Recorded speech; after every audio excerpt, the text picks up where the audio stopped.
Did I ever tell you about the time when I was about 10 or 11 years old, the school teacher took 13 or 14 of us for a trip. We went by bus to some point near the Gobbins, and we had a long walk around the Gobbins Path. And we started out about somewhere about 2 o'clock, and by 4:30 we as little boys were totally ravenous, and we came on this, I think it was pre-arranged by the teachers, bound to have been, because there was accommodation for us there and there was food laid on. This tiny little cafe, you would have thought nothing by the look of the outside of it, right in the heart of the country. We went in and we were ravenous, and we were sat round the table, 13 or 14 of us, and whoever had the charge of it put down on the table plate after plate of sliced loaf with blackcurrant jam, and we ate this to our full, and he kept bringing it in and we kept consuming it. The boys were totally ravenous, but boy was that good. And you know, that remains with me, and that I wouldn't like to tell you how many years ago that is. Very significant. Many years ago. Probably had a hard surface. Does it? Alright. Yeah, quite clearly the top of the drain there is high, so it's been, originally that was the path level down there. Here the path has been broken up. There, quite clearly when the path was in use here, keeping the main path down. No signs of drainage boxes here at the moment, but the path is considerably narrower now, just to the restricted number of people travelling down. On down round here we have an example of a fairy tree. How do we know it's a fairy tree? Because it says fairy tree. Lance Corporal Walter Newell, 6th Battalion Black Walsh, who fell in action in France on the 10th of July 1915. He was also directed by his friends, with whom he spent many happy days in December 1917. Benefit of heather, this is a fine example of granite used in a monument. You can see the quartz and mica and feldspars quite plainly on that granite. Here is the first of the man-made structures carved into the rock.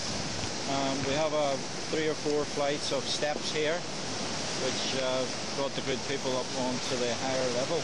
And then in the distance you see an inscription on the wall there, Gobbins, and a cutting through the rock face there, a rectangular tunnel to take us through.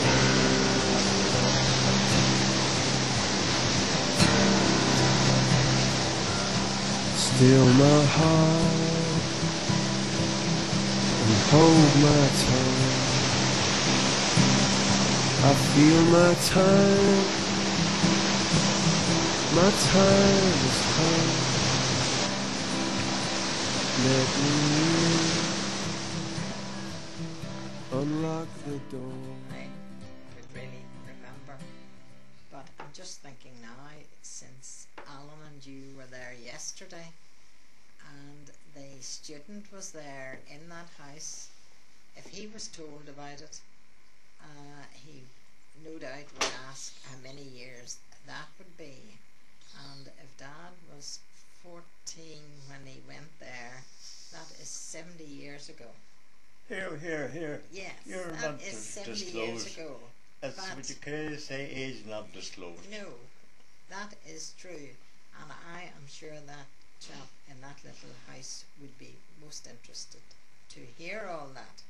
I don't know whether the boys told that or not, but when I hear it, every time I hear it, the loaf was this height, and in seconds it was down to that. And how they thoroughly enjoyed blackcurrant jam, butter, and plain loaf bread.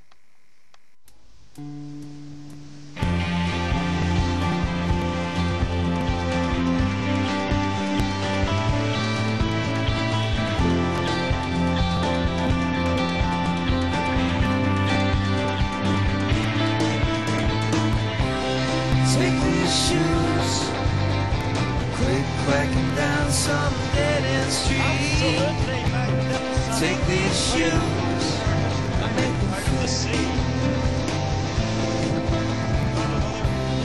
Take this shirt, polyester white trash made in nowhere. Take this shirt and make it clean, clean. Take this soul, stranded in some skin and bones. Take this soul and make it sing.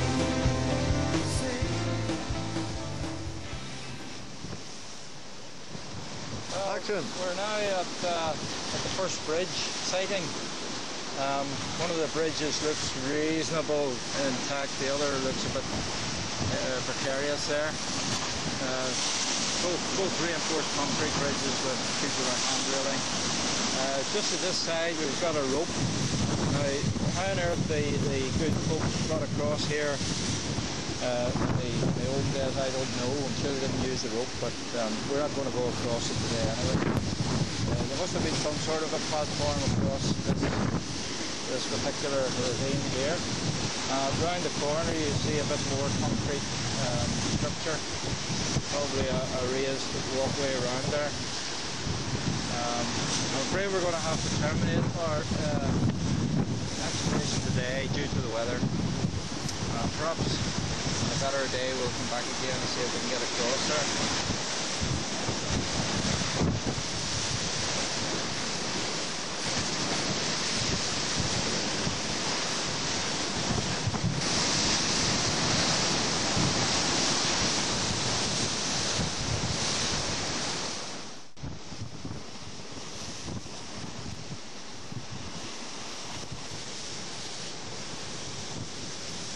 Heading. Foolhardy.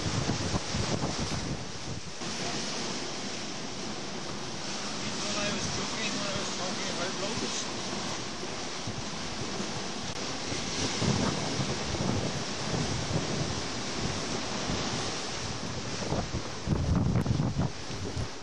Okay. What I was wondering is what caused all these little air bubbles in the rock. And as you know, this is all lava from a volcano in the distant past.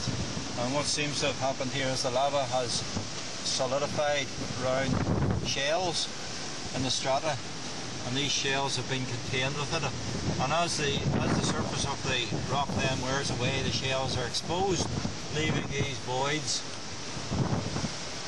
Here you can see part of the shell still within the rock. Part of it's broken out. What's happened here is the shell has been embedded in the molten lava after a volcanic eruption, and this has been like this over millions, hundreds of millions of years until today, when the surface of the rock has been exposed and the shell is broken down. So you can still see half of the shell, and the size of, there's a 20p piece there. You see part of the shell in the scale of that, and then others you see just holes or fissures in the rock there, rounded holes, which would indicate that there has been a shell formed at air pocket. A little bit of mortar bedding in these steps here. Crazy paving. We'll come to the end of the section of adverse weather conditions, so no alternative but to turn back. Hopefully the tide hasn't risen too far, we'll be able to get across that treacherous stretch. Otherwise, we're here for the night.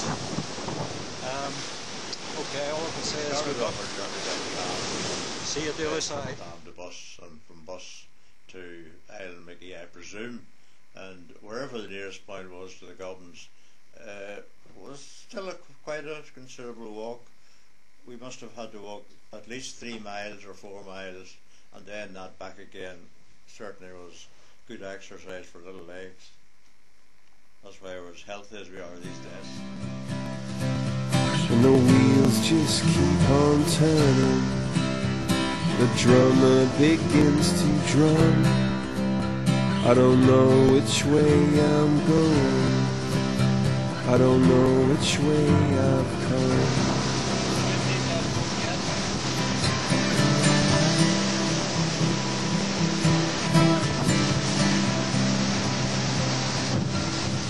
Hold my head inside your hand. We have here, just on the way back to the car again, we've uncovered what was part of the concrete walkway. If the camera just pans around here, you can see the concrete surface and the stone, the old rubble wall, dwarf walling there on both sides. That path then would have gone right up round, just over that higher ground there and round the bottom of the Well, I'm sorry to say that Bob Walls and Ronnie Halliday and a few names like that, I do not think they're still around. It wasn't all boys, there were girls as well. There was Edwina Russell and Frida Dearden and a few that even my wife tells me now that she knew some of those little girls because we all lived around the Ormo Road, and the teachers were Miss Nesbitt and Miss Courtney, and you know, we really loved those teachers. They were super, and that no doubt about it, they had the good of the children at heart, and I think that they enjoyed seeing us enjoying our food so much that it must have done them a lot of good. So that really, we had our sumptuous meal, and then unfortunately we had to walk right back again to the bus. But it was easier walking back because we were walking back on full tummies rather than coming to the place so hungry. So it was the very famous Cook Centenary School, and those were great days. Never could be relived, and the children were all very good, well behaved, and I think the teacher must have been proud of them as well, because a good time was had by all. That was the end of the story. Well, down in the surf here, the broken up slabs which were part of the path, those are concrete slabs there that once upon a time probably joined that sloping part we're looking at over to the steps over here. So all in all, when the path was in full use, it was quite a job and quite a nice walkway around there. For you I've waited all these years. For you I'd wait till kingdom come, until my day is done, and say you'll come and set me free. Just say you'll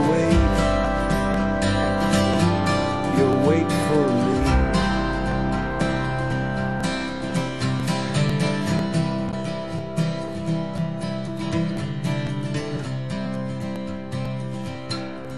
In your tears and in your blood, in your fire and in